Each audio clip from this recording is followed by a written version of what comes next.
It's been a long time. We shouldn't have left you. We back. It's the NBA Hoops Hour, of course, on DAR Sports Media. I am True, and I got my man Tev with me. Yeah. We got a lot to talk about, man. We got a lot to talk about. Western Conference right now is looking like a bloodbath right now. I mean, one loss could knock you down to eighth. Could one win could bring you up to the fourth or the third. It's getting hectic right now. It's the playoffs right around the corner. We got what, 5 games left in the season, give or take 4 or 5 games left. Headed right into the playoffs. Tev, how you feeling right now about this playoff picture in the Western Conference? I got two things. One might be a little unpopular, but it's definitely a bloodbath out there that between 4 and 8, literally like one game can take you out, put you down.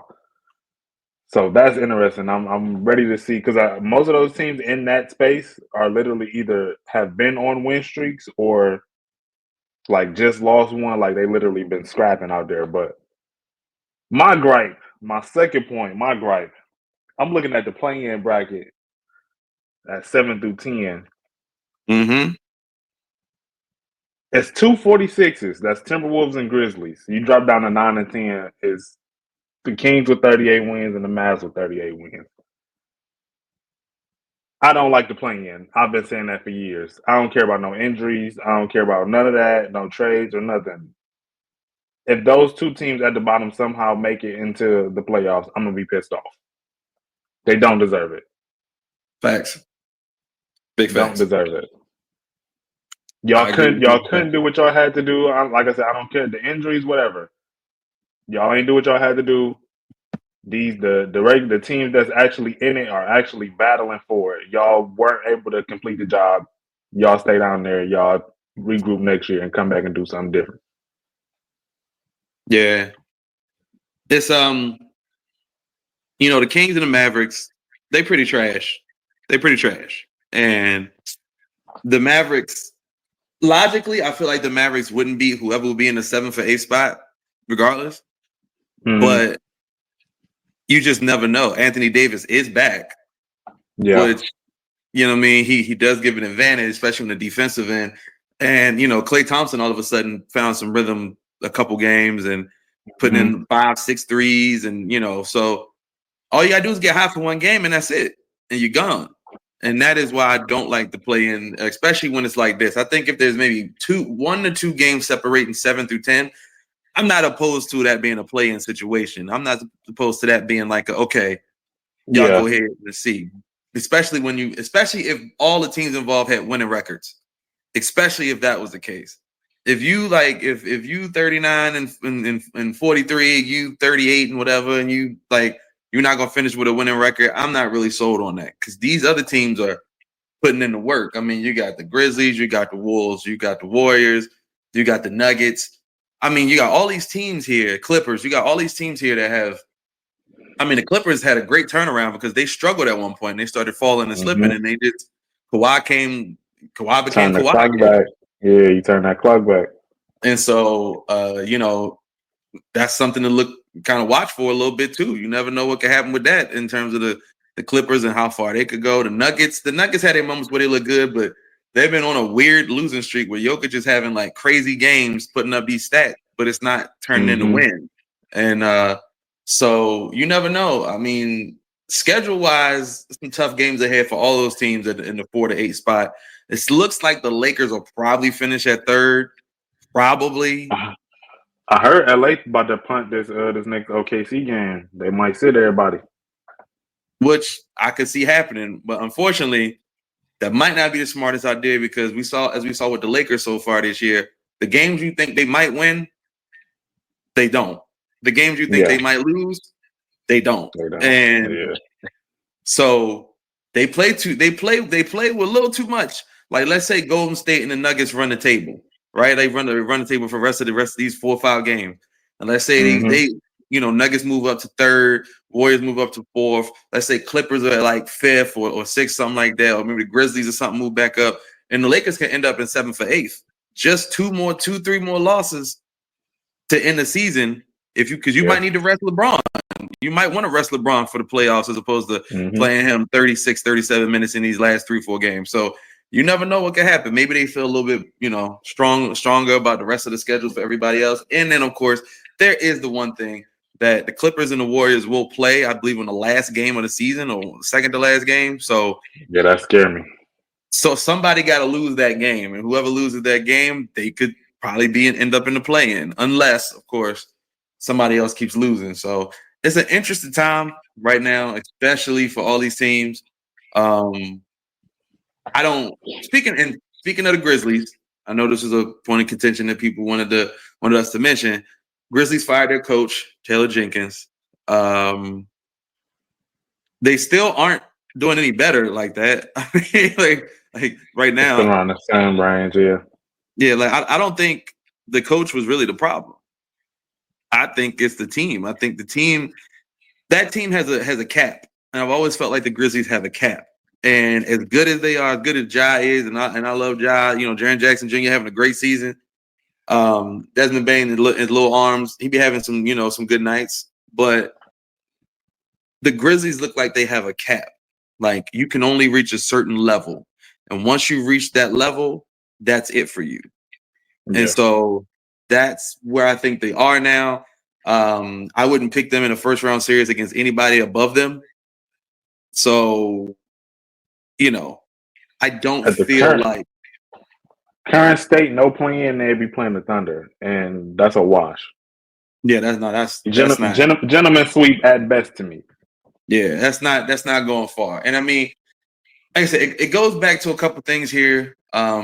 Camaraderie, team effort, teamwork, just a number of different things.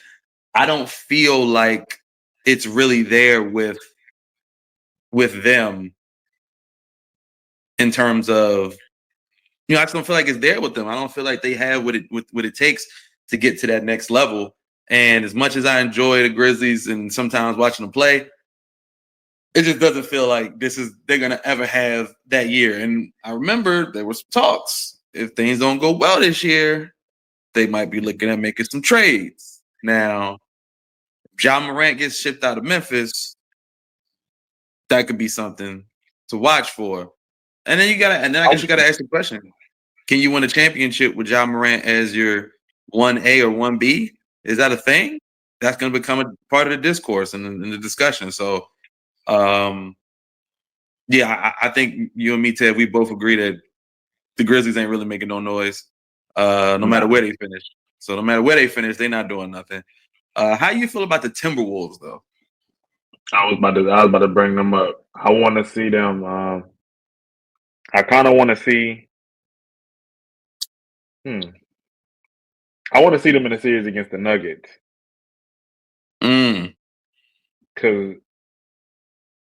Not because they beat them last year, but because I know that series would be like top tier just because I know Jokic would be on his revenge tip.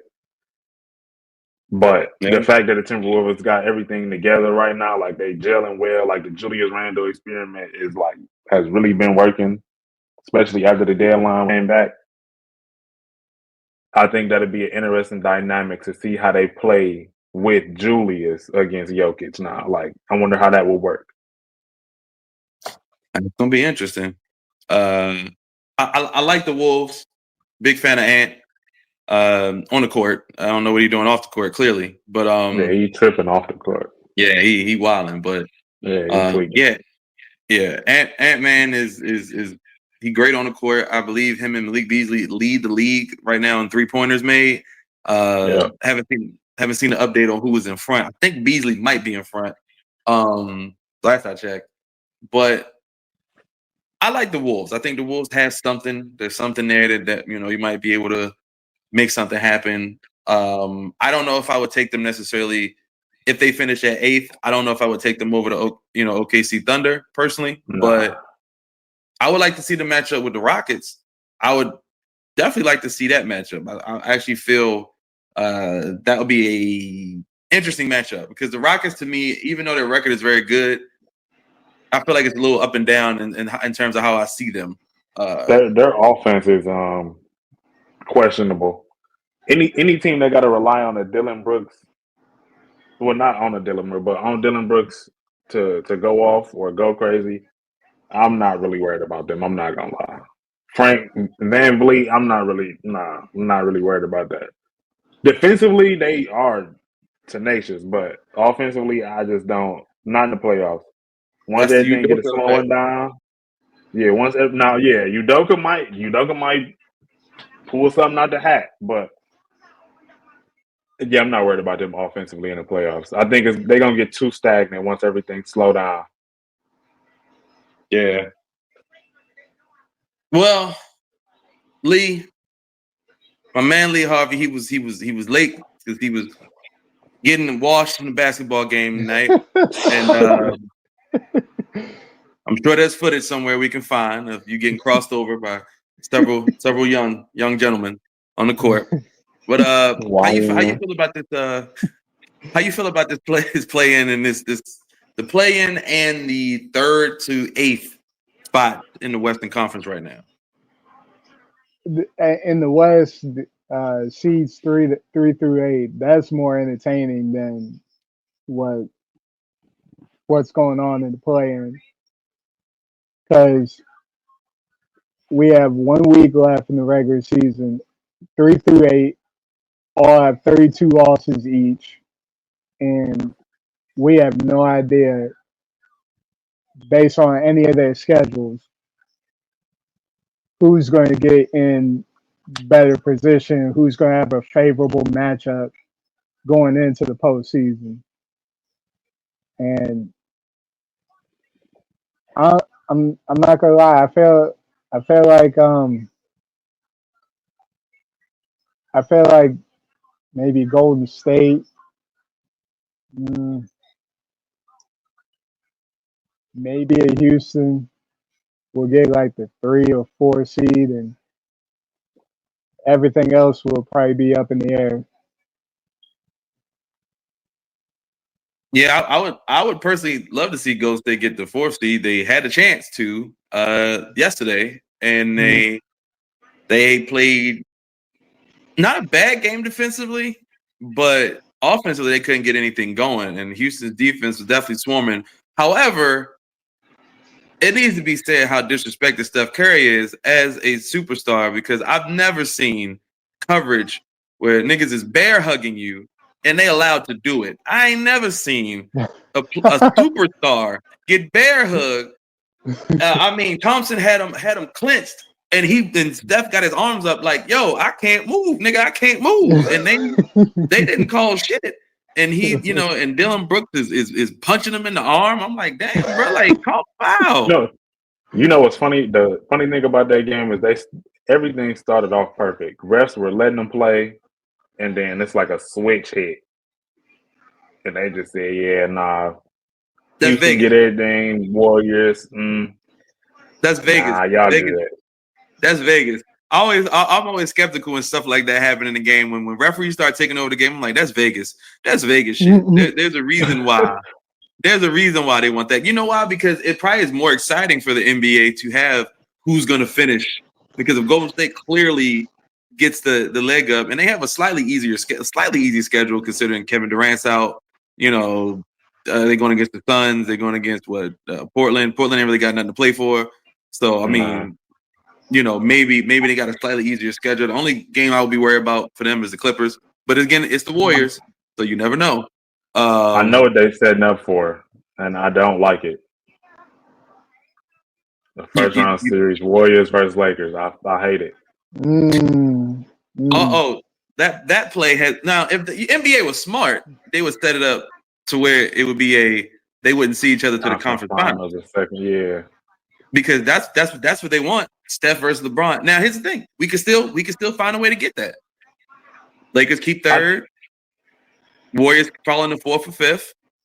There's a way to get that. Now you got to beat whoever is in front of you. Mm-hmm. The Warriors could possibly do it. We don't know what the Jimmy Butler and Steph Curry Warriors would look like. Draymond Green playing, Defensive Player of the Year level defense. Brandon Podjeski, who's someone who both me and Tev criticized heavily He been off a bean this past week. He been Yeah, like I don't know what is going on with him. I don't know what's going. I found myself actually cheering for bro in that Lakers game. That was Nah, he that last three he hit in that game, I was like, yo, I was like, he got it right now. And he even against the Rockets, he still was kind of getting off a little bit. Not like not like he did in the other games, but he's still getting off a little bit. So I think if you get a version of that, Brandon Projeski, and you can get something from, say, Moses Moody, Gary Payton tends to show up a little bit more in the playoffs. The Kuminga situation is an up and down one, obviously, but the playoffs, your rotation shortened. You know, they obviously look great without Kuminga when he was injured. Jimmy Butler's they have two lineups that they can go to now, where they always will have a one on the floor. If they don't have Steph, you can put Jimmy Butler on the floor. The offense just looks a little different, but you can still score points. I'd like to see what Quentin Post can do in the playoffs. Honestly, I know he's a rookie. No, he's whatever, but I just like to see him match up against some of these guys because he's not scared to play defensively and he's not scared to take his shots. And you need somebody who has no fear, because if we remember, when Moses Moody in his rookie year got some opportunities, when Jonathan Kuminga got some opportunities in his rookie year, that was the year they won a championship. And they might not have been extremely, great contributors, but they did enough when they got their time. Which you just need. So it's about trust. Like, does Steve Kerr has enough? Does he have enough trust? Man, fuck Steve Kerr's trust, man. Fuck his trust. Steve Kerr. Yeah, fuck him and his trust, man. Look, we didn't see so many times. Anthony Lamb was getting playing time over Moses Moody, and now Moses Moody is fucking starting. And he like damn near he only lost one or two games as a starter since he's been a starter. Like, come on, bro. Like, Steve Kerr is a charlatan, and he is a ridiculous human being. And I never use that word charlatan, but I use it because I know there's a man who is in Warriors Twitter who uses that word all the time about him, and I think it's fucking hilarious because that person themselves is a charlatan. But that's a whole other discussion. But I know exactly what you're talking about. I know you do. No, you do. But I think the real issue is Golden State. Playoff wise, I think they have a rotation for playoffs.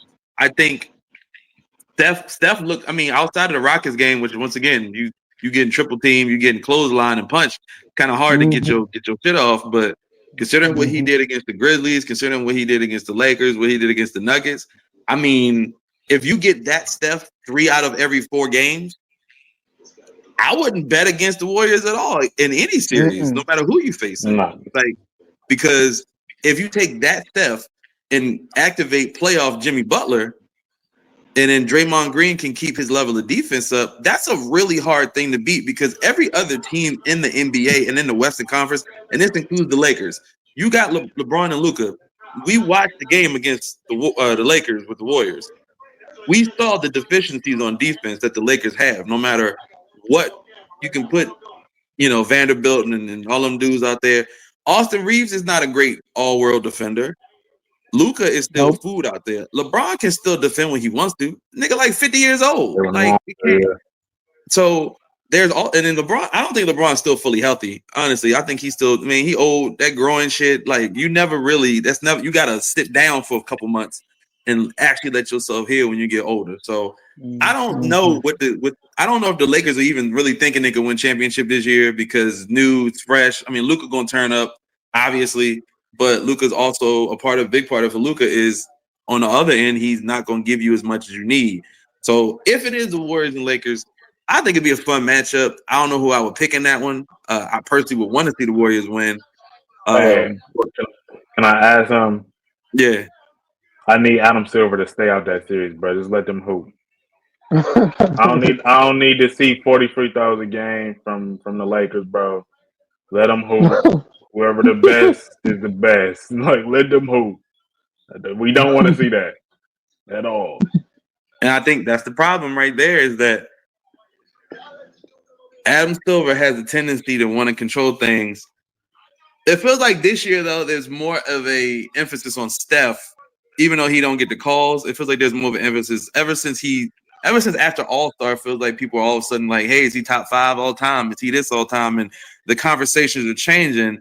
So Adam Silver, if you know where your bread is butter, because he is still number one jersey sale again this year. So maybe Adam Silver's coming around to knowing who his bread, whose bread and butter is in terms of revenue and all that other stuff. I mean, the Lakers are the Lakers, but the Warriors were a nothing team until Steph Curry entered the fray, and now they're the most valued franchise damn near. So you have to kind of. I mean, I think partially, I think that's why the deal went down for Jimmy Butler, where it's like they were about to give Kevin Durant at one point too. So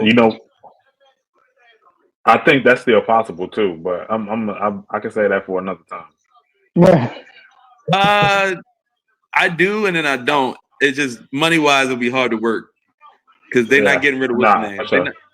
They're not getting rid of Dre, but I do have a prediction. I think Kevin Durant retires a Golden State Warrior. He got 1 year left. He got 1 year left on his contract. 1 year left. I could see it because if he gets traded to Houston, that's a 1 year rental. If he gets traded to Boston, I would beat the shit out of everybody. Yo, that shit just gave me a headache thinking about it. I would beat the shit. Like, you better not let that happen. I swear, no. That one cannot happen. Everything else is fine. Yeah, do what you do. You know what I'm saying? Probably, put something together for, a Houston Rockets. Because even with KD, I like that Houston Rockets team. Whatever you trade for him, because he makes $54 million next year, that's a sizable chunk of it. And you're still replacing with KD, but he's still older. And this Houston team is younger, they're scrappier. So if you get rid of some younger players, some hard like defensive players, I don't know how much that changes. You know what I mean? It elevates you, but I don't know how much it changes how you're going to play, especially KD going to be like 37, 38. He had an Achilles injury before. He's still amazing, but you don't know. Now, a Warriors trade or somehow him ending up with the Warriors, I would not be, I would not be opposed to that. JK sign and trade. I feel like Kuminga is out of there. Problem is that his contract, if traded, does not bring you back the exact value of who they trade out. So even if you gave him $50 million, it still wouldn't equal. So I do think they will trade him. I don't know who they're going to trade him for, but they're going to trade him for somebody that fits better in the mold. Yeah. Somebody said, is it possible to trade him for Wiggins again? Try and trade him and get Wiggins back. I don't know if that's even possible. I don't know if that's even makes sense at all. Wow. But yeah, I don't know about that. I don't know if that would even make sense. But I know for a fact, Jonathan Kuminga is, unless he take a smaller deal to stay with the Warriors and accept his role as a role player and continue to develop, it's really nothing else to say. And I was a big Kuminga fan. I mean, he was balling at one point and then he got injured, and it's hard to get in where you fit in once you're trying to, get back to where you were. So that's he missed that whole Jimmy transition. Yeah, I mean, shout out to Jimmy. Jimmy came and changed the fortunes around. Team looks a lot better. Like, even when you take a loss to Houston Rockets, it's not like it's the end of the world. It's a loss, It's like one of those things you already get back. And, it is what it is. So. You LA fan, right? Who, Lee? Lee. Yeah. Me? Or Celtics. No, Cavs. He's just a LeBron fan. He's just a LeBron fan. That's all. He just be talking about LeBron. He's a LeBron fan. That's all good. He from. I mean, it's funny. This is an all Ohio panel right now. Like, everybody here, this is an all Ohio panel basically right now. That's talking. Yeah, I can give a fuck about that. I don't give a fuck about the LeBron. I don't care about that at all. Actually, don't care at all. I'm not close to Akron. I don't care. That's on me. I don't care. Like, we ain't got shit down here. We got hockey teams. We ain't got no basketball team up here. Actually, they do have a basketball team. I'm gonna put this out there so somebody hears this and can tell me who the hell these are. There's a Cincinnati Warriors team here that I popped up on Instagram, and I said, "Who the fuck is this?" They got some colorful jerseys, and yeah, I don't know. Never heard of them. Yeah, I don't know what league. It said maybe it's the TBL, something like that. I saw that and I said Cincinnati Warriors. I ain't never heard that one. Never heard that. So if somebody could figure out what that's about and give me a heads up, I'd appreciate that. However, you down there, you got to put in the work. You down there. I've put a lot of work to find things out. I think that's actually a little bit above my wheelhouse. I don't actually think I can find that out. Like, I don't even think I could. I asked several people. They said, "What the fuck is this? Like, what is this?" I'm texting people like, "Hey, man, you from Cincinnati? What's this? Never heard of it. Never heard of it. Never heard of it." So I don't know. It could be some niggas in their backyard that's just like putting their own jerseys on and making their own shit and playing in like a gym or LA Fitness or something. I don't know. Mm-hmm. But the rest of these teams in the Western Conference, we got the Nuggets, got the Clippers. How does everybody feel about the Clippers? The Clippers does it feel like the Clippers got a chance this year, or Clippers gonna always be the Clippers? Lee, you can go. As long as nothing good about the Clippers. As long as nothing happens to Kawhi, I mean, it does feel like they had a plan in place where they held Kawhi out until halfway through the season, and now he's had like a string of games. Harden's had a string of games. Zubac should honestly be the most improved player of the year winner. And I wouldn't be mad at that. I'm saying I'm just not sure about their bench. I don't know who on their bench can win them a game, win them a playoff game. But yeah, their starting lineup is among one of the best in the league. But it just depends on who they're playing, and if Kawhi can stay healthy for that playoff series. Well, that is a heavy task for Kawhi, typically. So Unfortunately. Yeah, so you never really know when it comes to Kawhi, like what's gonna happen health wise, and of course we can't forget the man himself, playoff James Harden, could always make an appearance. Yeah. And if that happens, that's the part why I don't believe in the Clippers personally, because James Harden, no matter what year it is, and no matter how long he's been playing, he is due for playoff stinkers. It don't matter. It's just in his nature. It's just like with Steph. If Steph go into an NBA final series, Steph is going to give you like 30, 35 one game, 29, 31. And they're going to have one game when he go like 13 points and he shoot like 2 for like 17. That's Steph almost every finals he's ever been in. He has one stinker. He's won 4 championships. He has one stinker. And it's like there's certain players where you expect it. Bron is the same way. Bron he'll have a great playoff series and he'll have that one game where it's like on paper it looks like it was a good game, but you watch him bullshit 90% of the game, and then near the end he start getting like extra 8 to 10 points. He had 25 and 10 tonight, but the nigga didn't do shit. like the first when you've been around and watched these players, you know their patterns, and it's gonna be interesting because we're not getting, we doesn't seem like we've been getting a KD, Devin Booker, playoff thing. The Suns look like they pretty much cooked. They done. Now the question is, I mean, Tev, you kind of was talking about a little bit earlier. It feels like this is going to be one of those situations where Kevin Durant is probably out the door at Phoenix. I don't know though. Like, is KD the issue? I don't feel like KD was the issue. I feel like there's other issues, and I think you're not going to really I don't think he was there. Lack of point guard. Bradley Beal is a scammer. That's defense,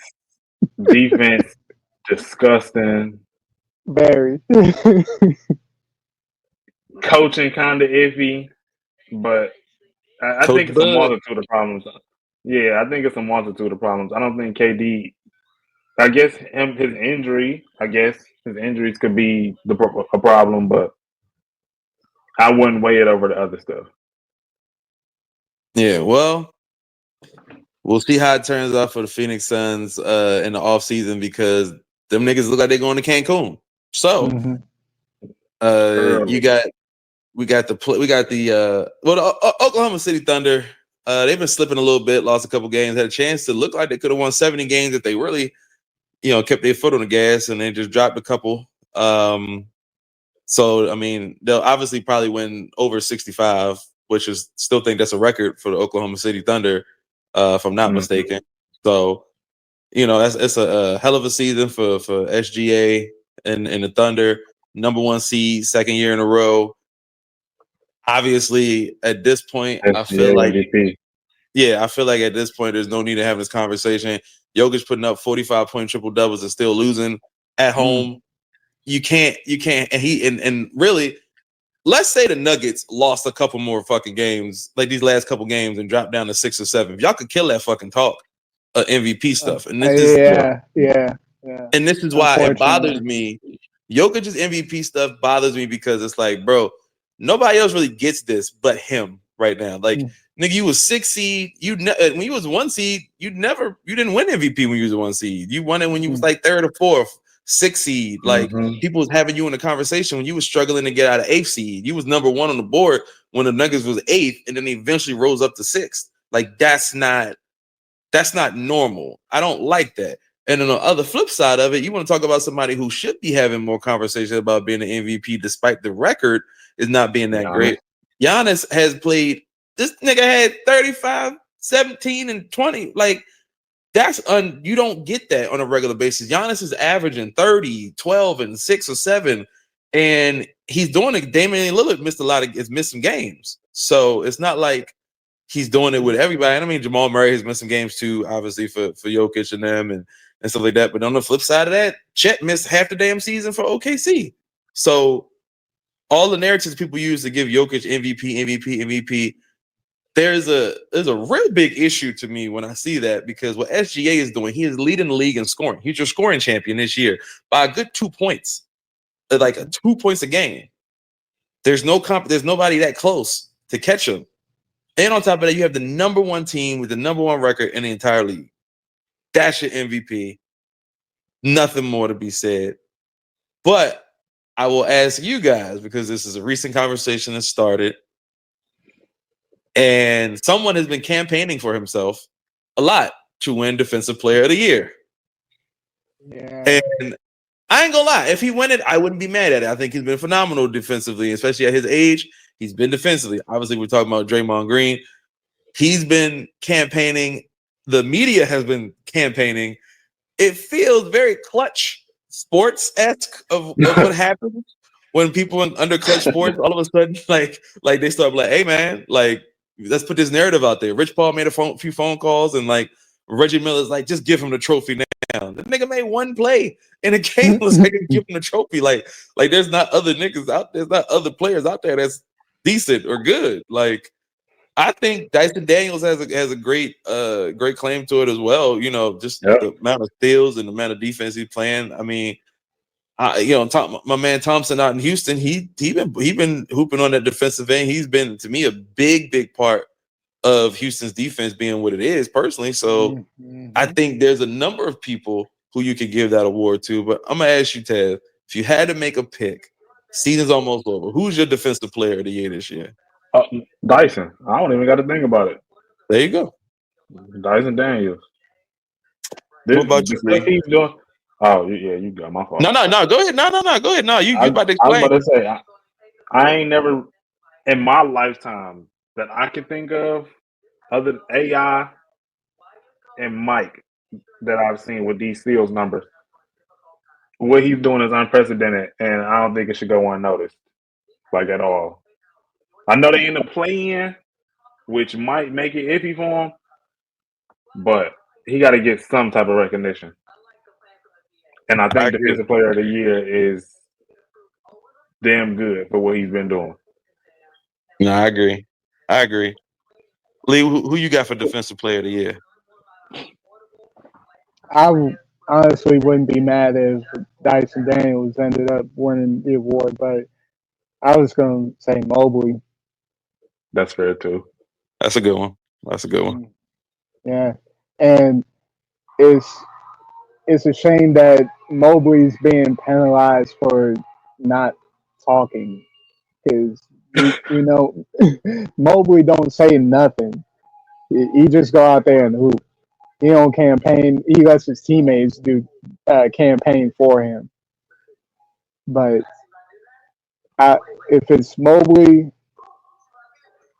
and like what you just said, true with Amen Thompson, that Dyson Daniels, I would take all three of them over Draymond, honestly.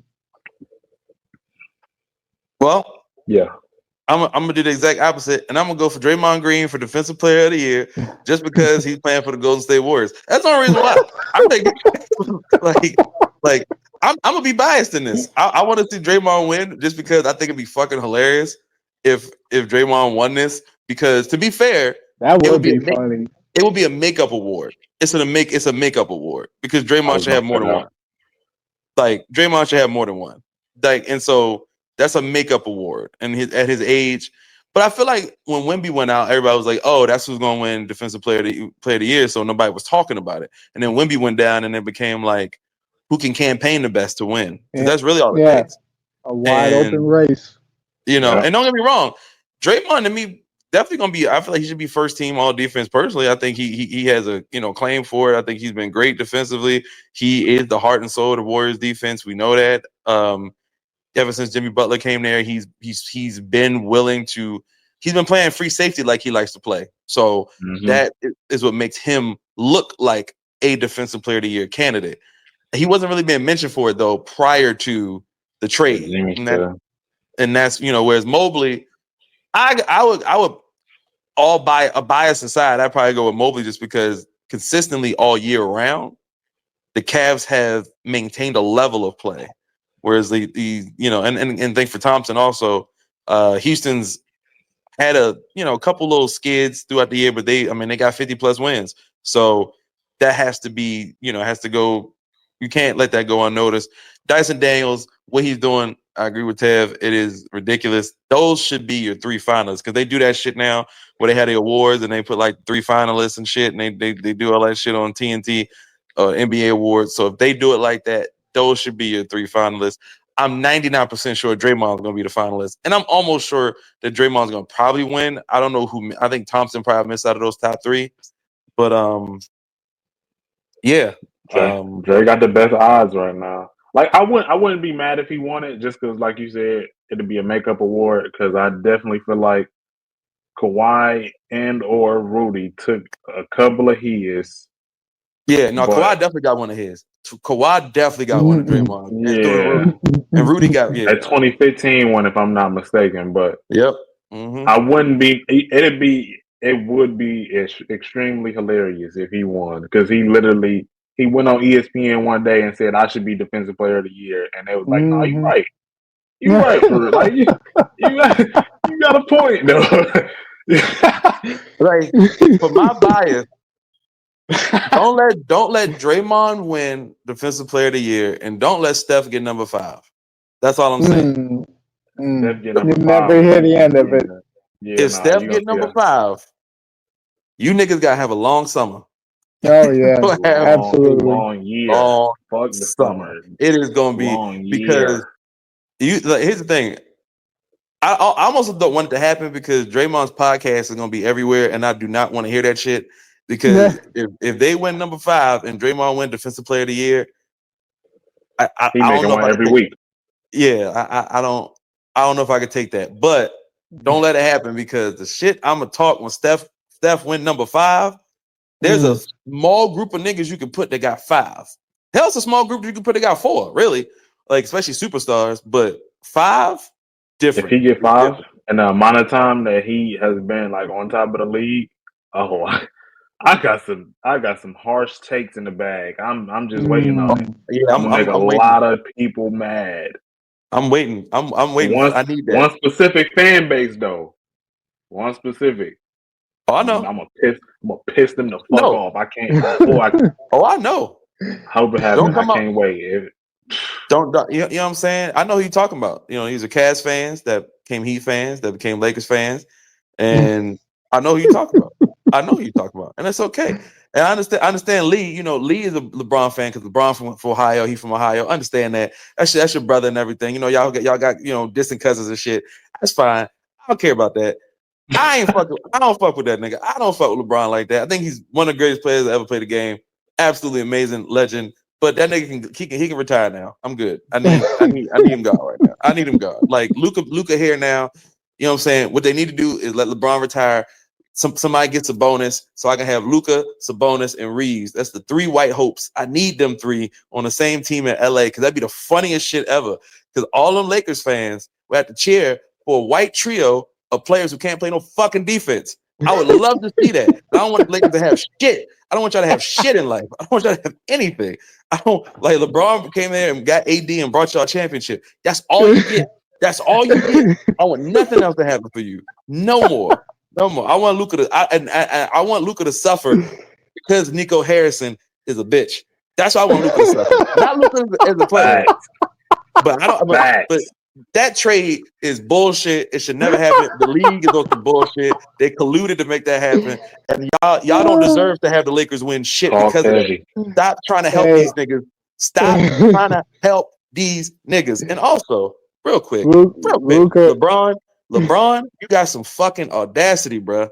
You lost to the Warriors and then got on the fucking post game and said they always find a way to be dynamic and find a way to make it work and make it. Nigga, you just got Luka.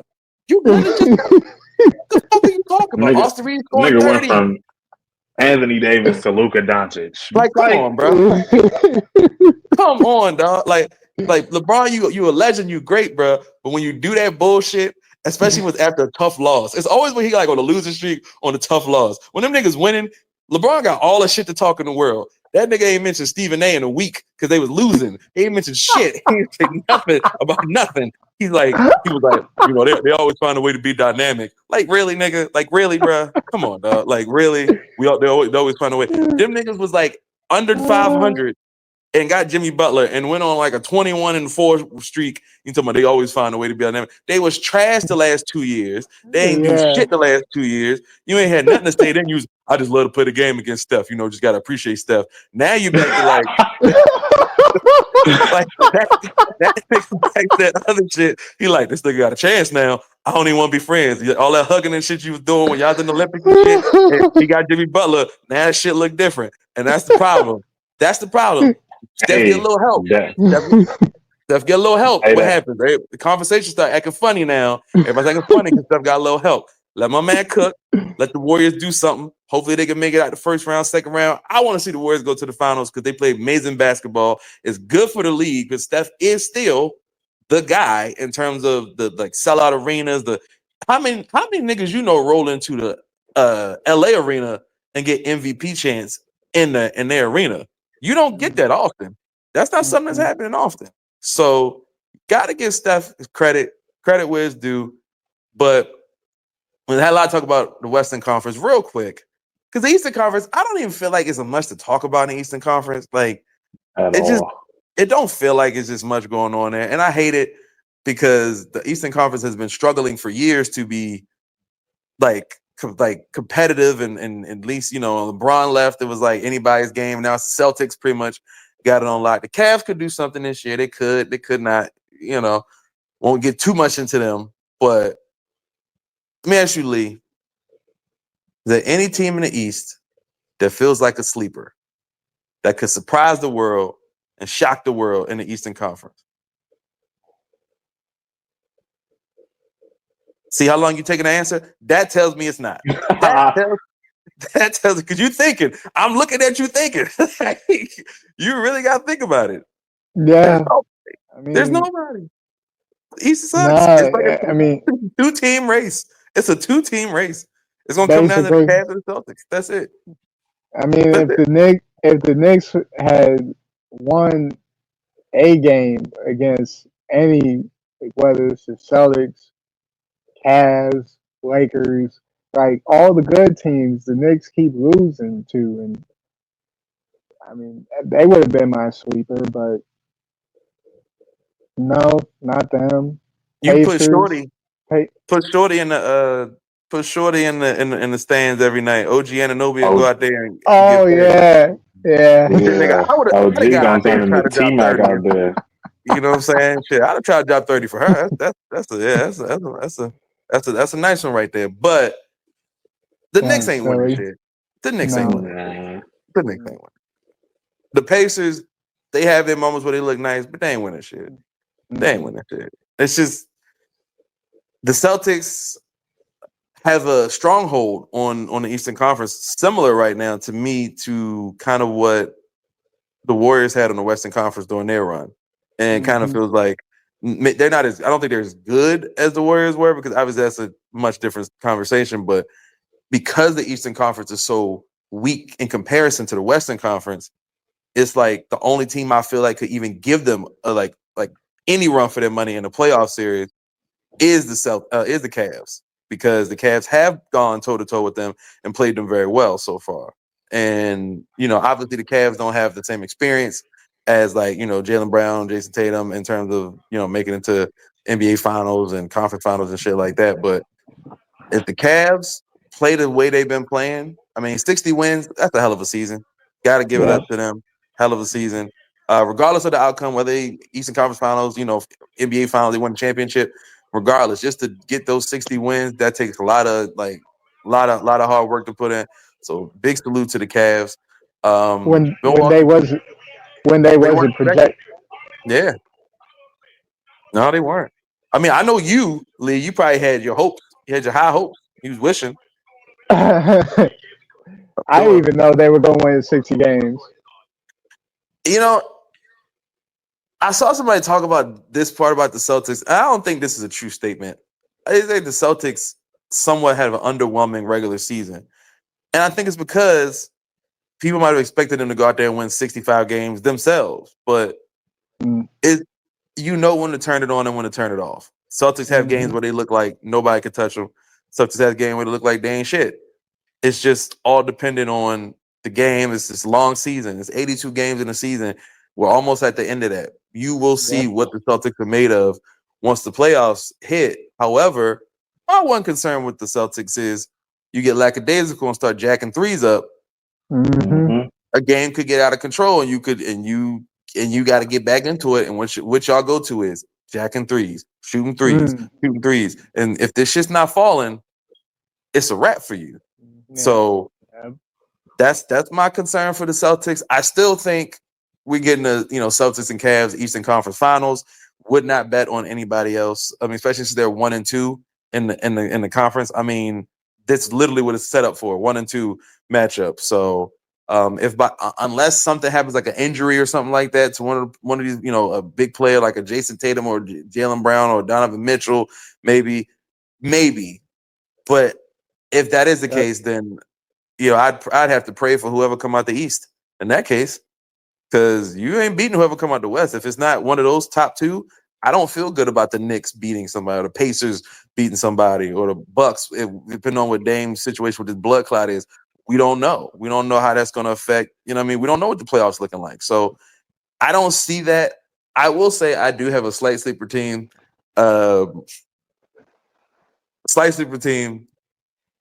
And not a sleeper team in the sense that they're going to do anything, but I think they could steal one of the play-in, the 7 or 8 spots. And I know right now they're going against the Miami Heat for that play-in spot. But I'm going to go with the Bulls, because I think that, first of all, they have no business being even close to the playoffs, because obviously playing-wise, there's no point. But I could see them sneaking in at an 8th seed. I could see that happening. Now, what happens after they sneak into the AFC? Probably not well. But I could see that, because the Bulls have raised their level of play, and Josh Giddey, of all fucking people, like of all people, been balling out. Kobe White been balling out.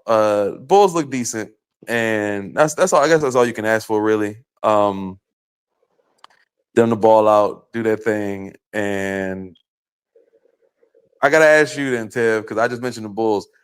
How you feeling, man? How you feeling about that other team in the play-in out there in Eastern Conference? How you feel about that other team?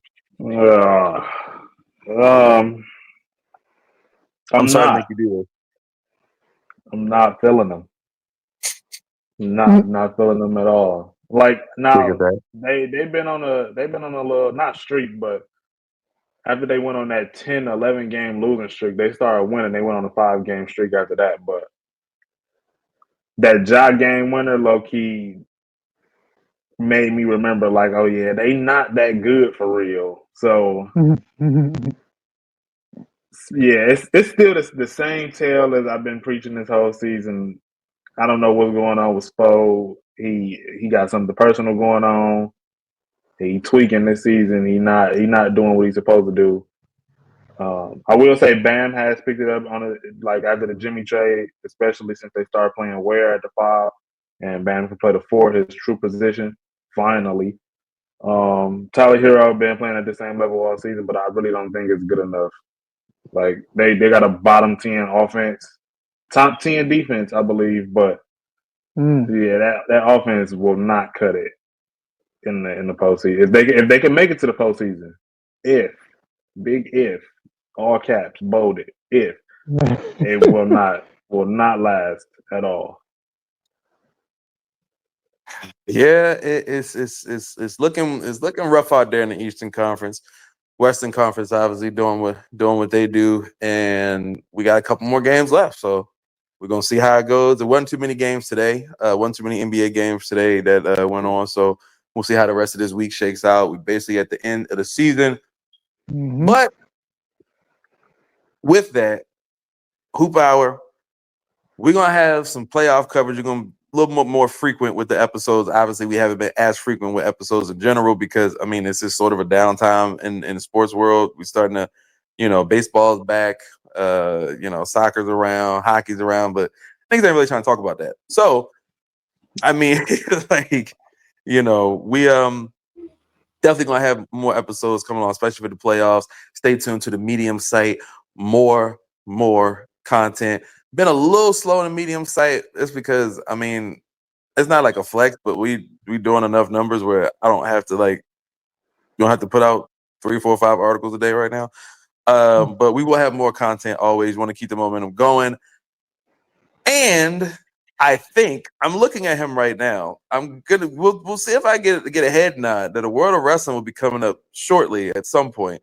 And because there's a lot to talk about in the world of wrestling right now, specifically some things that I've been quiet about, but I might need to address a couple of things I saw, especially some controversies between two brothers in professional wrestling that I don't necessarily like to see. Also some AEW stuff and some WWE stuff. It's almost WrestleMania time. I believe while we're recording, there's WWE Raw is on. Not that I'm watching, but much more to come. Of course, United Football Media. Tell me about it. And the DC Defender Show. Shout out to Tay. Shout out to Eric. Shout out to myself because I'm going to tell me about it. And we will have much more content. There's more stuff in the works right now, too. A lot more stuff in the works. Make sure you check out profootballnetwork.com, where I've written 200 and some plus articles in 6-7 weeks. I lost count. My check gonna be nice. I lost count. But I think that's it. Oh, I'm sorry. I'm sorry. There is some more news. There is an Apollo album in the works right now, and I just started recording for the first time in some months this week. So we got a lot more coming. It's almost DAR season officially, so we're about to be back outside. But lots going on because as always, the world of DAR never stops. I only gotta tell you cut this shit off because you're right here. Took away I was going to yell at shit cut this motherfucker off, cut this shit off, but took my joy.